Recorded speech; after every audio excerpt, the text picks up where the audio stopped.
Diary entry number 2. Cyber terror. The soft glow of my laptop illuminated the room as I sat on my bed, mindlessly browsing the internet late into the night. An innocuous link caught my eye. Curiosity overshadowing common sense. I clicked the link. A click that would change everything. It led me down a twisted path, one that took me deeper than I ever intended to go. The dark web. At first, it was a surreal experience, like stepping into a shadowy underworld. The things I saw were beyond disturbing.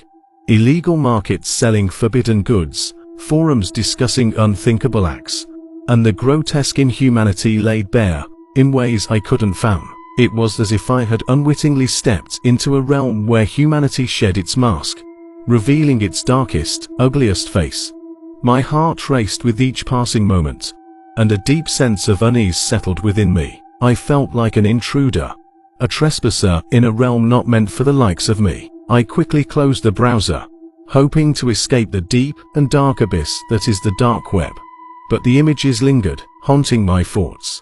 As I shut down my laptop, trying to shake the feeling of unease, a sense of relief washed over me. Yet, it didn't last long. A chill ran down my spine, and an inexplicable feeling of being watched consumed me. I glanced nervously over my shoulder, but there was nothing there, just the stillness of the night. I told myself it was just my imagination, the remnants of the disturbing things I had seen playing tricks on my mind. But as I moved through the house, the sensation persisted. Every creak of the floorboards, every distant sound, felt like footsteps following me. With trembling hands, I locked the doors and drew the curtains, trying to shut out the world beyond. But the feeling of being followed only intensified. It was as though the darkness from that sinister corner of the internet had seeped into my reality, casting a creepy shadow over everything.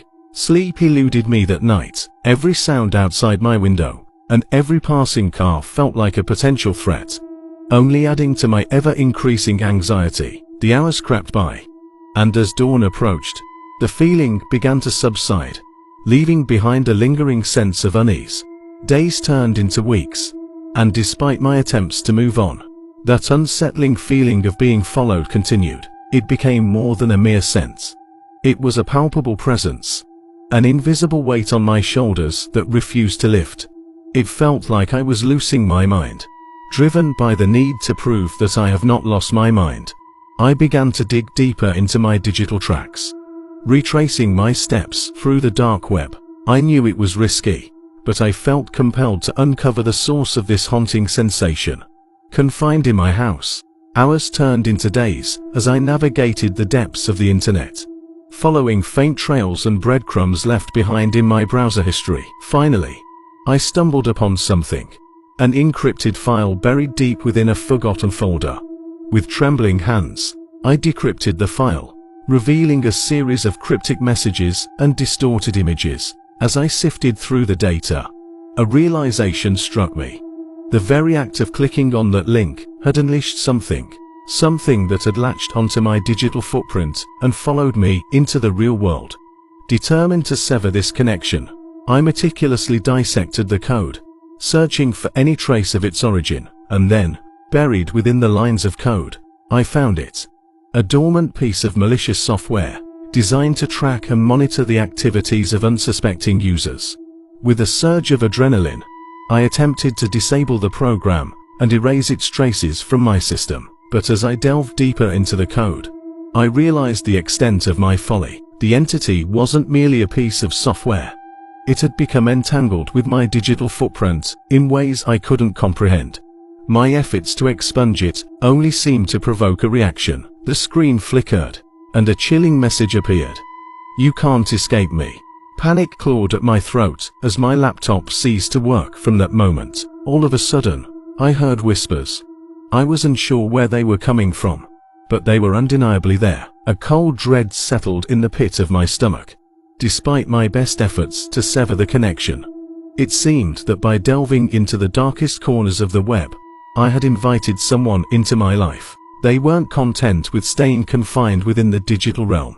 They had found a way to transcend and to haunt my reality. Terrified, I picked up my laptop and threw it against the wall. hoping that this nightmare would end, but the feeling of being watched persisted, growing more pronounced with each passing day. Doors creaked on their own, objects moved inexplicably, and a pervasive sense of foreboding hung in the air. Did this person know where I lived? Were they in my house? What was their plan with me? I knew then that there was no escape. I had unwittingly invited a sinister intruder into my life, one that thrived on the darkness it had shown me. The lines between the digital and the real had blurred, and I was left to exist in a world tainted by the horrors I had stumbled upon, haunted by that dreaded click. I realized too late that some things were better left unseen. As days turned into a relentless cycle of fear and paranoia, I became a prisoner of my own curiosity, a cautionary tale of the dire consequences that lurk in the shadows of the web, forever stalked by the person that I had awakened but could never escape.